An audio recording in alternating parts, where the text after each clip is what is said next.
listening to We Watch Movies. I'm Ava. And I'm Jenna. And we watch movies. So this week we watched Munich-The Edge of War. This came out on Netflix last Tuesday. It was released December 30th of 2021. Or 31st, actually. I'm sorry, I'm not very well prepared. But then it just recently came out on Netflix, and basically it's about World War II, like the start of it. It takes place in a bunch of different countries, but obviously Munich is prevalent. Really, no idea. But it's in that moment when it's kind of in that will they won't they go to war kind of thing with England and Germany, and it's kind of just trying to capture the tension that was felt in those countries at that time. And it's led by George McKay, which you might know from 1917. He's just monopolizing all of the wars here. And yeah, so we're gonna talk about it. Jenna, what were your initial reactions? Oh man, it's another George McKay war running movie. But no, I really enjoyed this movie. It's definitely not perfect, and it has some it's not perfect, but I was really into this movie. I had a lot of fun. Yeah, and I definitely, the fact that he has been in 2 different World War movies in which he's had to sprint sensitive information from one place to another, and it's like a whole sequence. It's kind of cute, kind of quirky. I liked this movie a lot, mostly because I'm not a huge war movie fan. I like some of them. I don't like others. I did this one since it wasn't really it was like a pre-war movie. They were like, so it wasn't really like fully a war movie, which I kind of liked. It was more so political intrigue than war. Yeah, and I really liked how well they were able to capture just tension throughout the entire movie. Like, that's just the overlying feeling the whole time, and it comes through their not just the performances and not just the writing, but like you can also see it a lot with the cinematography and the way that they're like holding the camera super close and kind of shaking it when the characters move. And it's like, it was really just well put together and well composed to capture just the fact that everybody in this movie is constantly afraid of just like war breaking out at any given moment. And I mean, obviously everybody kind of knows the situation. Everybody knows what happens. Everybody knows that we go to war. But like, it did a really good job of still making it feel tense and still adding this layer of like, I wonder what's gonna happen in this story. So it's like, especially since the characters are fictional, so you don't 100% know what's gonna happen to them. But yeah, that was my main thing. That was my favorite thing about this movie.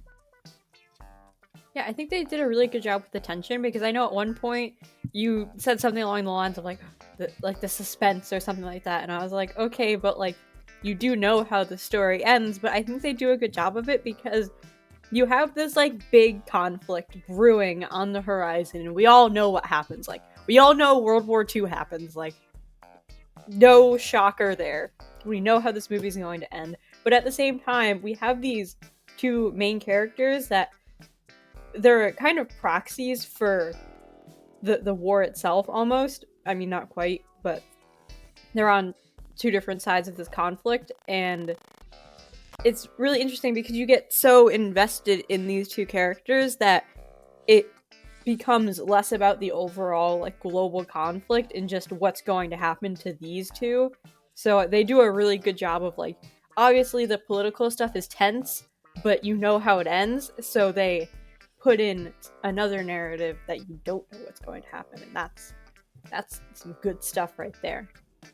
And I mean, within that character narrative, there's a whole nother layer of tension, because they show this in flashbacks, because they were best friends in college, and then and then they had this falling out, and they haven't really spoken in a while, and now this war is kind of bringing them together for like a common cause, and they need to break many laws. But no, there's a lot of like it not so there's a lot of tension between them, in the sense that, you know, they there's a lot of love between them, but there's also a lot of like this kind of awkward because like we have issues, you know. And so it's like it's just this really interesting dynamic, and I think they played it very well, the two actors. That was George McKay was Hugh, our little Brit guy, and then I'm gonna pronounce his name wrong. Janice Nievoner, I hope that's correct. He was Paul von Hartmann, and then they had this third friend whose name was Lena, who was Liv Lisa Fries, and she ended up so she and Hugh were anti-Hitler when he started coming up into power, and then Paul was pro-Hitler, and then after events happen, Lena ends up in a concentration camp. She ends up getting like abused and everything, and then she ends up catatonic, I guess, in a hospital for the rest of her life, and that's what ultimately leads Paul to like see the wrong in what Hitler was doing. But these three friends, they had this huge falling out because of the debates over pro-Hitler, anti-Hitler. And then when Paul is like at his most desperate, he's like, I need help from the Brits. His first thought is Hugh, and Hugh answers the call to action, I guess. And finally they do eventually kind of have like this makeup of their actual friendship, and it's really, I thought it was really great to see that kind of reunion and see how they built it back up, because obviously it didn't start with them being best friends when they first reunited, but then it kind of ended with this sort of like open split, I guess, because I don't know. I really liked how they developed their characters. Okay, that's all.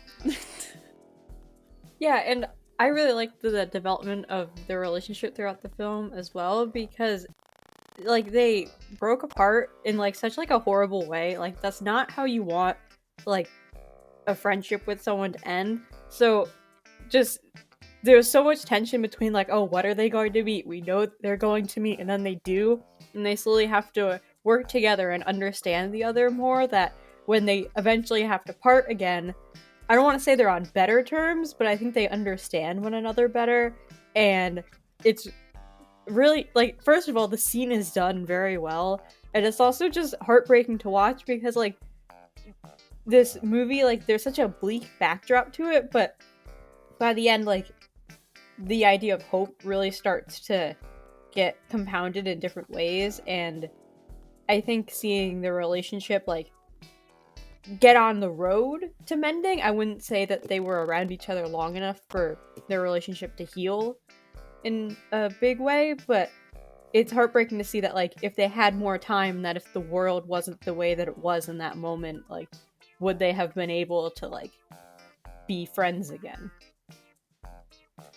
Yeah, and there was also these scenes with I think they definitely showed more of a change in Paul, I guess, from the flashbacks to the present, or the quote unquote present day for this story, because of his shifts in his views for Hitler. And you see you get these really awesome scenes with this character whenever he has to actually interact with Hitler. Because basically everybody knows like Hitler, bad guy. We don't like him. And so they have these really, really tense scenes where Paul has to like have a conversation with Hitler and everything. And it's like really like those scenes, they like have you like sit on your edge of your seat and your heart is beating and everything. And I think it was definitely really well acted in all of those scenes, because you could see you could get so much just from this one guy's eyes, just from Paul's eyes. You could see that he hated Hitler but was trying to calm himself because he was like trying to not get executed or get thrown out, and he didn't want to get discovered as like a rebel. And but like it was like this fear and hatred that was like in his eyes, and there's a part in the movie where Hitler literally calls out, "You are acting like you like me, but your eyes say something different, like what's going on?" And it's just every time we got one of those scenes, it was just I really liked them a lot. I thought it was really great. Yeah, I agree. Those scenes were always like, they always put me on the edge of my seat because you don't really know what's going to happen, because again, it goes back to, while the conflict is real, the characters for the most part aren't, so you don't know what's going to happen, and you get so invested in their storyline that you forget that everything that they're doing is futile, and everything they're doing doesn't avoid war. They're just prepping for the best worst outcome. And I feel like I'm blanking. Paul, that's his name. Okay. His character had a lot of like remorse and guilt over the fact that like he used to support Hitler, and that he was so blind to everything that was going on, that when you have these scenes where he's like face to face with the very thing that like he feels guilt over, like I helped this man get into power, and like whatever is going to happen next, like I feel responsible for this. Like those scenes were always done so well, because like you can like see him warring with, I have to just put up with it to like complete my mission, but also like I hate everything about what is going on right now. Yeah, and I'm just gonna go back to saying, y'all, everybody did such a good job. I really thought, I didn't think there was any like weak members of the cast, because literally this story, the way that they have it written, because it's like, it's not like a traditional war movie. There's not like a ton of action. It's all like diplomacy and conspiracy. If they had a lackluster cast, it would just fail as a movie. Like everything, like there's so much nuance just between how the characters perform and everything. And just like props to literally anybody who's in this movie. I can't think of anybody who I was like, bad actor, stop, you know? Yeah, no, like this movie would have been horrible to sit through, because it's also, I mean, it's not the longest movie, but it is pretty long too. And again, there's not that much action. So if the actors did not do a good job in this movie, it probably would have been an experience where I was not like actively like engaged with the movie for so long and really like excited on the edge of my seat. I probably would have resorted to banging my head against my computer a couple times because, oh my god, it's not ending and there's nothing good about it. But no, everyone involved in this movie did such a good job and kept me so engaged and like interested in a story where I already knew the ending technically. And also just like to call out, and I'm gonna pronounce his name wrong too. Ulrich Maths. Might be Mathis, I don't know. But so he played Hitler, and not only was he just like, did he just like bring a great performance, but he matched a lot of the mannerisms and everything that you've seen in like videos of Hitler. Like whatever we have of Hitler, it's like this guy was really good at matching and like being Hitler. So it was kind of like not surreal, but like you know what I mean. It was like, I always really love when there are actors who have to bring to life real people, and it's like so good.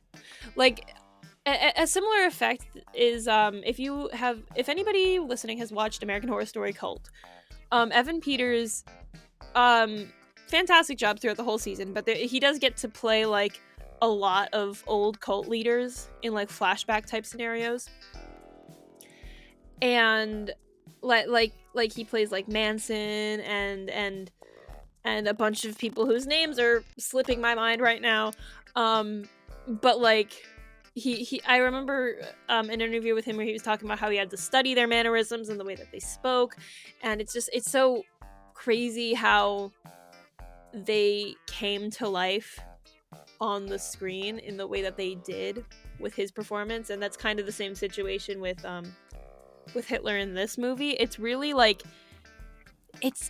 uncomfortable, and you feel the discomfort that like Paul feels when he's interacting with Hitler, because you're sitting there like, okay, this is a little bit too close for comfort for me. Like I never really wanted to feel this close to Adolf Hitler in my life, so this is kind of uncomfy. And it was just really fantastic.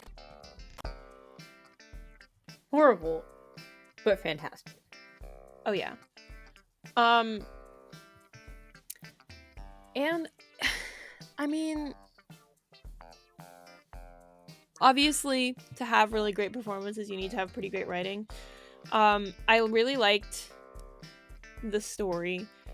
I mean, obviously it's a story that we know, kind of like we know how the war came to be and everything, but you never really get this side of the story, and it's kind of interesting. Everybody loves a good little spy moment, you know. And I don't know, it was written in a way that really let these actors shine, and so the writers and the actors kind of went hand in hand in this, and I think they really uplifted each other in a very special way. And that's like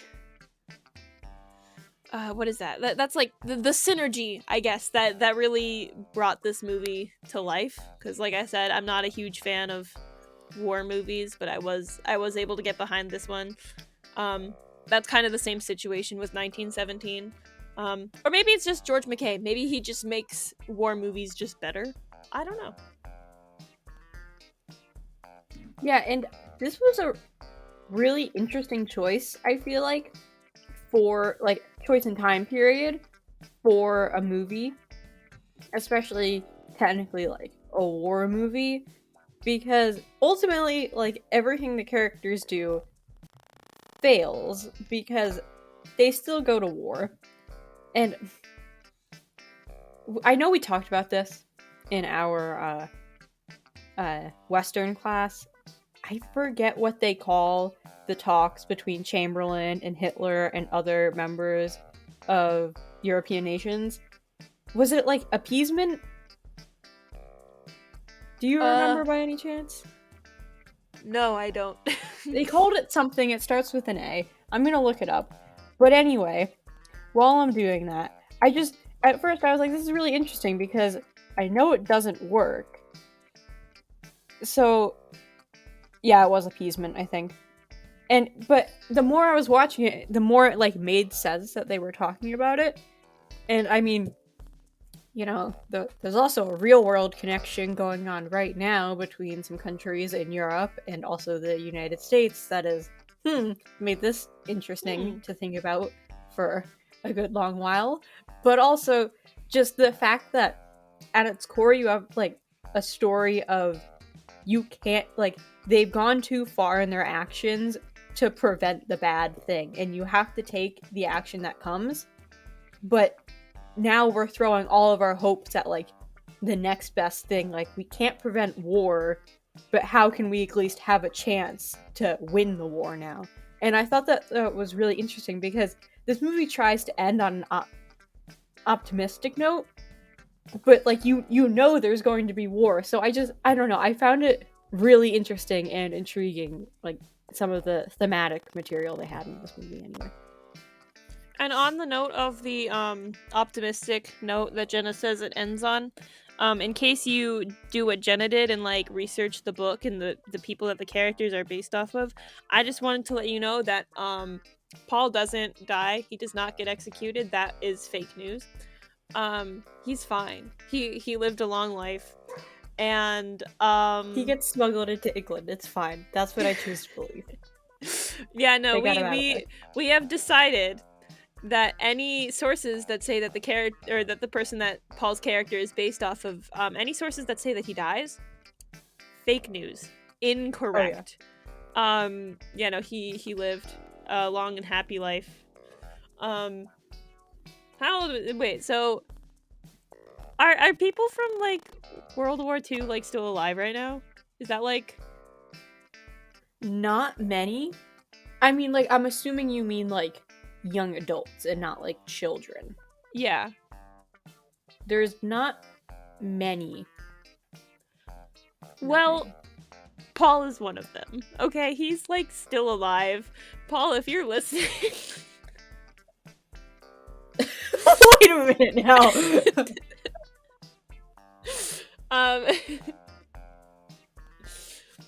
Yeah, anyways, we just wanted to clear up that anybody who thinks that maybe he died, no, didn't happen. And kind of on the topic of what Jenna brought up about real world connections, you also see a lot of that with like, if you look at what happened with the characters and their friendship, and you compare that to kind of the divides that are going on in America or have been going on in America, surrounding like presidents, that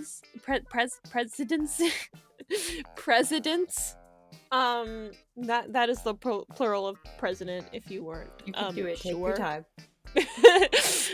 But like if you see just like the animosity that is there between people who support one versus the other, it's just like it's kind of, I feel like definitely what happened between Paul and Hugh and Lena is something that could definitely, or probably has happened to many people in America right now. So that's kind of, I guess, a timely theme going on, you know, just like, I mean, I'm not trying to equate anybody in like any political party to Hitler or anything.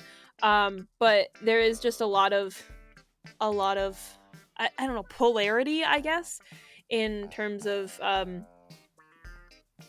just political support in America right now. And so that's kind of something I noticed. I was like, hey, that looks like something that could happen. And yeah. Yeah, even the opening scene, which like really like got me invested, because they open like years before the war is even like set to happen. Like there's like a few, like maybe like if you pay close enough attention, like a few little things where you're like, oh, I can see where that goes with Germany. But it opens with a party. They're excited for the new year, and it's the three friends, and everything is great, and they're looking forward to the next step in their lives. And they're either in Oxford or like they graduated or one of those. I can't fully remember.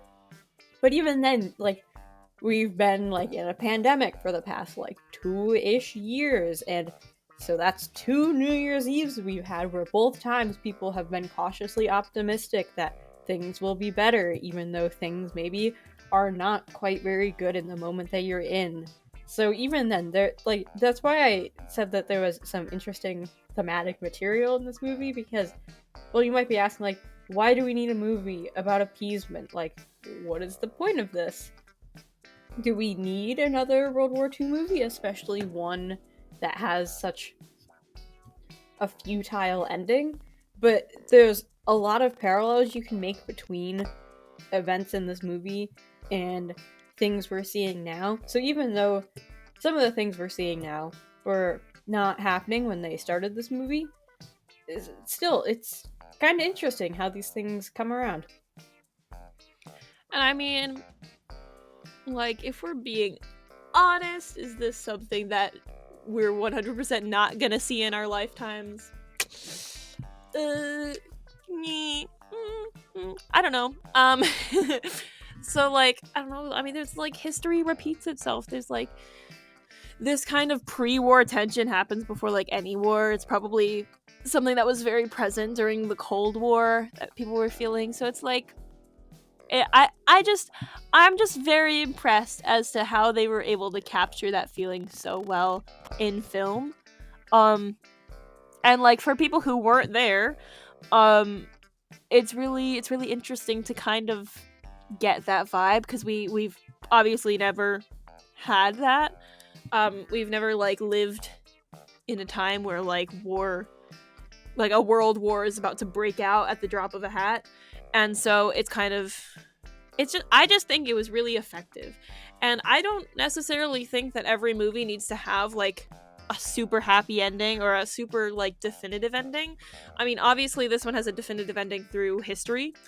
But there isn't one for the characters. It's kind of open-ended. We don't really know what happens. Except for Paul, we know that he lives a long and happy life. And yeah, so I do kind of like open-endedness with movies. They did do the whole like text at the end of the movie that every single historical fiction movie ever does, or just based on true events movie ever does, which, like, I mean, it's fine, like, you can do that, but like, this one was quick though. It was only like 3 quick little blurbs. Yeah, it was quick, and yeah, so I prefer it when they're quick and they're succinct. That is significantly better when they instead of it's better than when they make me read like a novel at the end and they put a bunch of old pictures and they're like, look, these were real people. I'm like, yeah, I know, you told me. Yeah, I think I like this movie because I think a good, like any piece of historical fiction media, while it is like rooted in history and draws from it, it can also stand on its own too. Like, you can understand everything that's going on without having to know like everything that came before it and everything that came after it. Exactly. Like, I mean, when we watched, like, I don't know, I'm just gonna take the last movie we watched. When we watched The Royal Treatment, right? That's completely a 100% fictional movie. But they didn't end with Prince Thomas and Izzy ended up getting married. They had 7 children.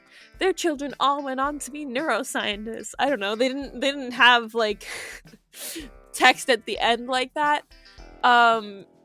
Because it was just a story that began and ended throughout the runtime, and they didn't need to tell you everything that happened. I mean, I get that this is like, this is a significant piece of history. So like, fine, give us a little bit of information, a little bit of contextualization, but we don't need you to tell us the entire story after the story has ended. If there's like a novel's worth of information that you didn't put in your movie that you feel like is pertinent to tell the viewer, something's wrong with your movie. You know what I mean? Yeah, and I enjoyed this one because for everything that it leaves unsaid, it really doesn't leave that much unsaid. Like, nothing important. And well, I mean, obviously, like, one could argue, like, of course, like, the rest of their lives and, like, their fates are important, but not really to, like, the story they're trying to tell. Like, would I like to know more about what happened to these two? Yes. Does it matter? No, it really doesn't. The movie does not care less as to what I want.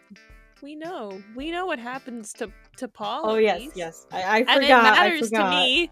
It matters to me, Jenna. It matters to me as well, but it doesn't matter in the grand scheme of moviness. Wow. Okay. Yeah, no, if the entire blurb at the end was just about Paul and just like his, like, I don't know, his summer cookouts. Ava wanted a novel at the end of this movie about the fate of Paul.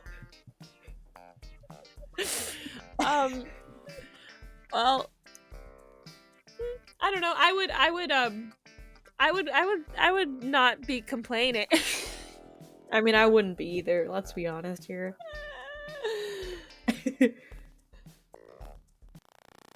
Oh my gosh, but yeah, I totally agree with you, and like, I just think that it was just really well done in general. I mean, there were maybe some parts that I felt like were a little bit slow, specifically at the beginning.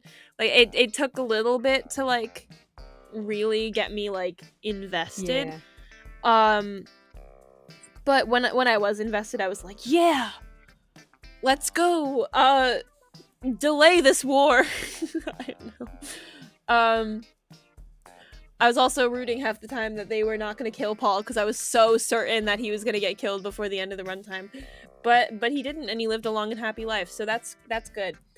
And yeah, I can't wait to see more of these people in more things.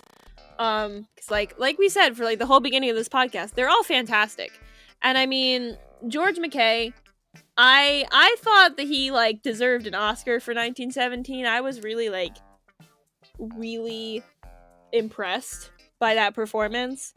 That movie is just absolutely incredible. That is probably my favorite war movie. I don't know how 100% like accurate it is, but it really like is an emotional roller coaster, you know what I mean? And it's like that one is particularly impressive to me. And you know, he did a great job in this one. I don't think this one was as memorable. I don't think his performance was as memorable in this one. Because you know, Paul was there. But it was still fantastic. And then I don't know to what degree we would end up seeing Janice Nevoner. I'm sorry, I'm gonna butcher that name every time I say it. I don't know to what extent we'd see him in other things because he's like a German actor, and I don't know because I don't always follow the German movie scene. But if he wants to be in more things that I can watch, I would not be upset about that because Netflix, get more of his movies. Thank you. Please make the price of my subscription worth it. You just raised your prices up like $1. Oh my god, yeah. I was like, okay, this extra stuff that you're adding better be nice. Better be good because we're going to slander you if it's not. We're gonna take to our audience of 3 people on Spotify and be like, hey, Netflix, you suck. Unless you give us more of this man specifically. Well, I mean, some other things would also be nice, but I mean, it's a start. It's a start. Yes. And well, yeah, because no, we have him on this platform, and then I'm trying to like compartmentalize my people here. I guess there are certain people who would be on Disney Plus, certain people on Netflix. I wonder who those people would be. It's fine, Jenna. I'm fine. I'm mentally stable. Everything is great. And yeah, I mean, objectively, you can't tell me that he's not a very talented actor. Sure. Yeah. No, I agree. Good. He's not hard on the eyes. Neither of them were. I have eyes. Jen and I were both also thinking when we were watching, there's a scene in a car between Hugh and Paul where, like, I mean, we've been talking about tension this whole time. Finally, we're getting to the part of the conversation I've been waiting for this. There was definitely a gay love triangle between Hugh, Paul, and the guy who called Paul Polly. What was his... Like I don't Franz? remember. Franz? Yes, Franz. Franz Sauer. That's funny. His last name is I wonder if they did that on purpose because he's just sour. But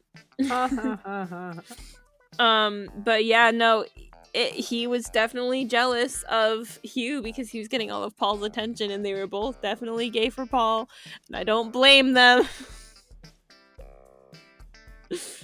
Oh my gosh.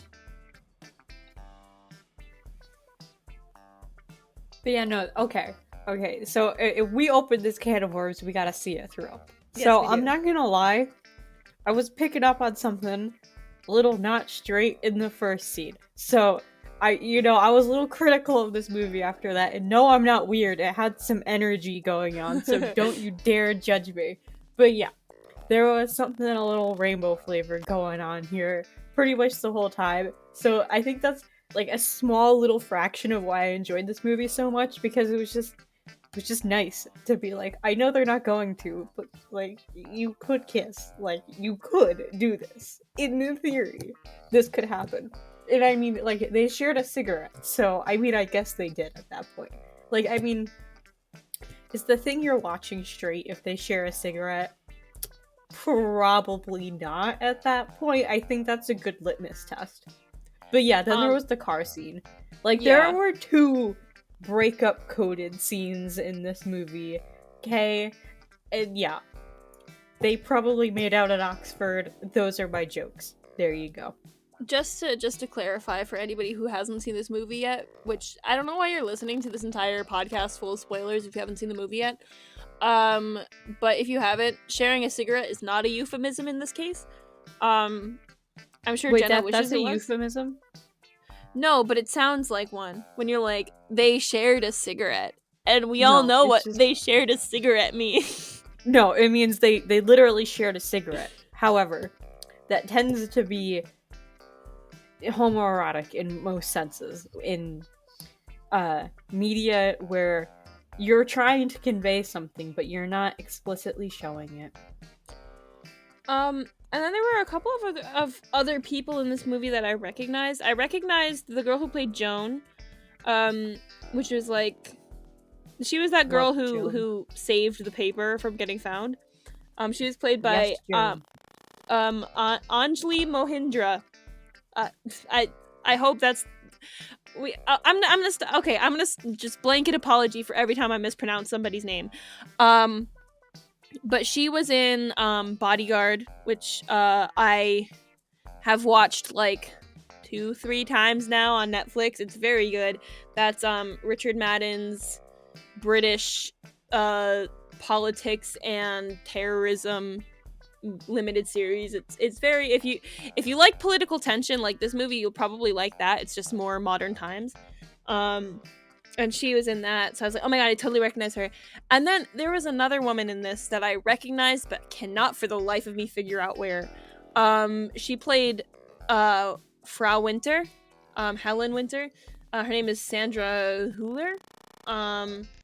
And I cannot figure out where I recognize her. If anybody knows what she's in that I know that she's from, please let me know, because I've looked at her like movies and TV shows or whatever on her on Google, and I can't figure it out, and it's really bothering me. So yeah, if anybody wants to help, let me know. I'm afraid I am not of service. Ugh, you're never of service, Jenna. How rude! I will leave. Just close my computer and walk away. You don't have the guts. You're right, I don't. I would feel bad because we only have 37 minutes, and then like, what would we have to do? Would we have to start another recording? Like, it's not worth it for a bit, you know? But yeah, I'm looking at the cast pictures right now, and the guy who plays Hitler looks like a really nice guy. It's kind of funny. That's a sentence. Anyways, Jenna, a topic that we haven't gotten to yet. What did you think of the soundtrack? It was good. One thing they do in this movie is they switch a lot between English and German for obvious reasons. And also, I think like the production itself was like a team up between English and German production companies of some capacity. But the music does that as well. So, you know, a song will start playing, and it's either going to be English or German, and that might sound confusing, but you get pretty used to it pretty quickly. So, I really liked that, especially because none of the songs were like felt out of place. Like sometimes you're watching a historical movie, but then the song that they play really takes you out of the historicalness. That didn't happen in this movie, which was nice. Like, it really bothers me when it's like you can't even get a song that sounds like the time period. But as for the score, it was good. I don't really have many notes for it. I would be interested to go back and listen to it. I just haven't had the time. But I did enjoy it. I did, speaking of score, you know, I did go back and re-listen to parts of the 1917 score. Because, you know, I just see George McKay running and I'm like, okay, time to get the Night Window back up on Spotify, guys. I mean, what else are you supposed to do when you see George McKay running? I mean, I know. It's the only valid response, seeing as he runs so frequently. Just his what's it called? Like, are they called like audition tapes? Like, what are they? I guess, yeah. It's all him running. That's all it is. Oh my gosh. But yeah, no. He's pretty great, even when he's stationary. So that's cool. Well, so I need to go back and listen to some of the German songs in this because they were pretty nice. I liked listening to them in the actual movie. And I am also like trying to learn German, but Duolingo is not like, it lied to me when it told me that I finished the German thing, because then like I took a test or whatever and it said that I like barely knew German. Um so I've been meaning to like make a playlist of German music to listen to, or like watch some more movies in German audio and stuff. Well, I guess So I you can get find Paul's movies. Oh my gosh, wait, that's such a good excuse. Wait. Okay, so let's see. We got, oh my gosh, there's a bunch of movies. I'll just have to figure out where I can watch them. Hopefully he's the lead in all of them. You know? He can't be the supporting actor. No, that's somebody else.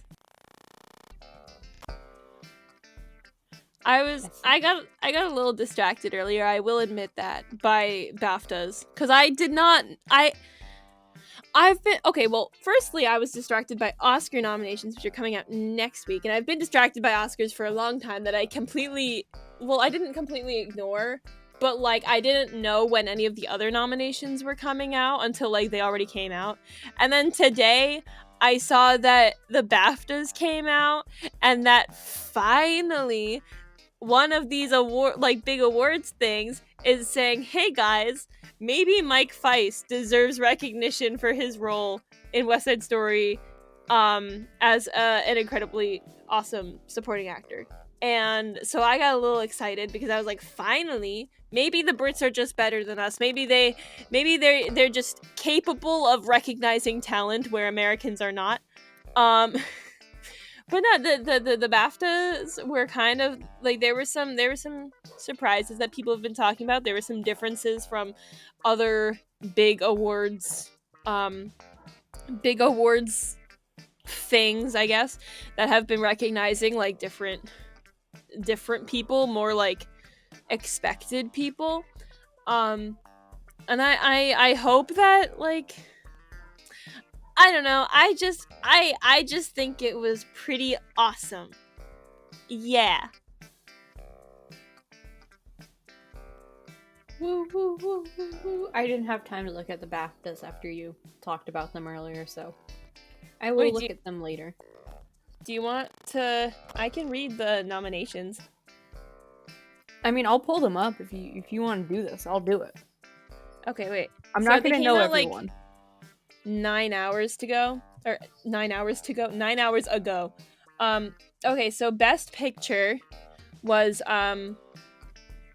Belfast, Dune, Licorice Pizza, and The Power of the Dog. And Don't Look Up. What? Oh, and Don't Look Up. Don't Look Up. I don't know why that's nominated. It really shouldn't be. I mean, it was pretty great, like, as a viewer, but I don't know if it's like Best Picture worthy. I haven't seen The Power of the Dog, and I haven't seen Belfast.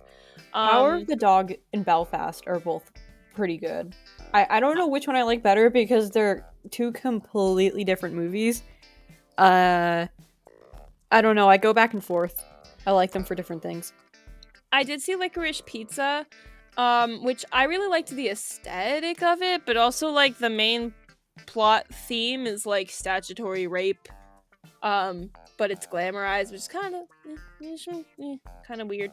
And then Dune, I liked Dune, but also I didn't know it was a part 1 until I finished watching it, which was kind of awkward.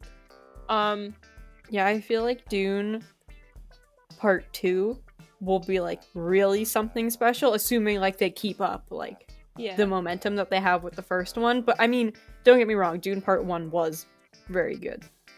I just don't know if it's I will track that statement. But anyways, next is Best Director. They had Paul Thomas Anderson for Licorice Pizza, Jane Campion for The Power of the Dog, Audrey Diwan for Happening, Julia Ducournau, Titan. Titan. Blanket apology. Remember, guys. Ryusuke Hamaguchi for Drive My Car, and Aleem Khan for After Love. Which, so both of those categories did not put West Side Story, which is interesting because a lot of things have been nominating that. Anyways, then there's Best Actor, which is Adil Akhtar for Ali and Ava. I don't know. I guess I need to watch that because Ava. Mahershala Ali, which was in Swan Song. Benedict Cumberbatch for The Power of the Dog, Leonardo DiCaprio for Don't Look Up, Stephen Graham for Boiling Point, and Will Smith for King Richard, which this website spelled it King Richard, which is kind of I'm looking at the same one. Best Actress, they got Lady Gaga for House of Gucci, which, like, she was pretty good. I was not the hugest of fans of House of Gucci. I thought the beginning was really great, and then it kind of, like, fizzled out a little bit towards the end. Then they had Alana Haim for Licorice Pizza, which I think she did a really good job. I think the performances in Licorice Pizza were really great. It's just like, I don't know. There was something about the story that I'm not quite sure if I liked it or not. Then Renata Rainsvey, The Worst Person in the World, Amelia Jones for Coda, Joanna Scanlon, After Love, Tessa Thompson for Passing. So there's a lot of people in there that have been getting nominations that were not nominated, like Kristen Stewart for Spencer. She's been getting snubbed in a bunch of different places. I haven't actually okay. Yeah, I don't I'm know if she's been getting I haven't snubbed. seen her getting nominated for anything. I'm really surprised by that. Because everybody was okay, I can't really speak on whether or not she was snubbed because I didn't see the movie. But everybody's been saying she's been snubbed. And everybody was like, oh, I'm predicting her for this and that and that and that. And it's like, none of that is coming true. And everybody's like, oh my god, snub. But so I'm kind of interested in actually watching that movie to see whether or not it's like a valid snub in my book. But whatever. Anyways, Best Supporting Actor, Mike Feist, West Side Story. Fantastic. Finally.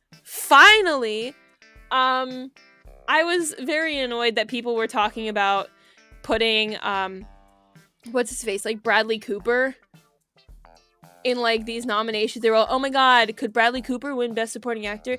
He was barely in Licorice Pizza, and his character didn't lend much to the plot. I mean, he was funny, I guess, but, like, he was funny, and he's charismatic, I guess, but it wasn't, like, anything fantastic. And same thing with Jared Leto. I mean, he was a bigger part of House of Gucci, but, like, I don't know, his entire performance bothered me. So when people were like, oh my gosh, Jared Leto, Bradley Cooper, they're gonna get nominated, I'm like, bros, you're missing the point. Anyways, so yeah, I haven't seen any of the other movies from which these Best Supporting Actors were nominated, but Mike Feist, finally. And then they had Ciaran Hinds for Belfast, Troy Kotsur for Coda, Woody Norman for Come On, Come On, Jesse Plemons for The Power of the Dog, and Cody Smith-McPhee for The Power of the Dog. Best Supporting Actress, Catriona Balfe, I'm not sure, for Belfast. Jessie Buckley, The Lost Daughter, Ariana DeBose for West Side Story, Ann Dowd for Mass, On Hanue Ellis for King Richard, Ruth Negga for Passing.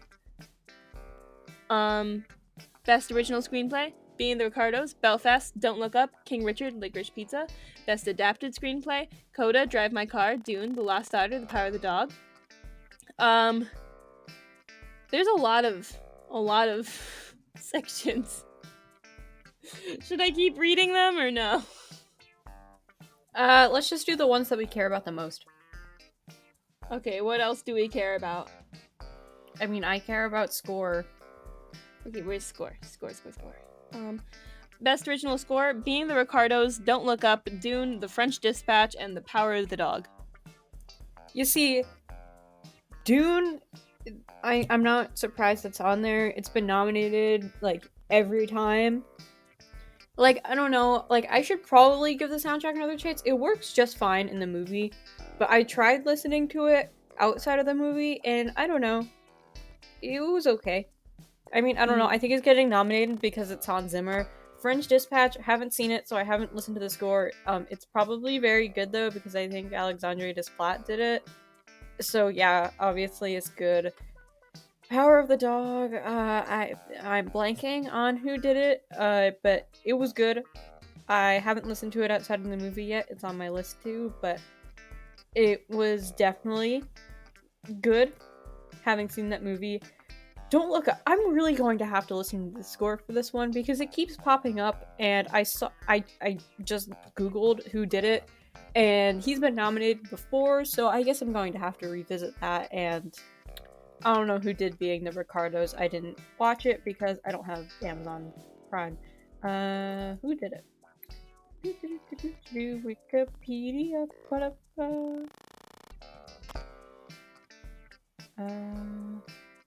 Excuse me.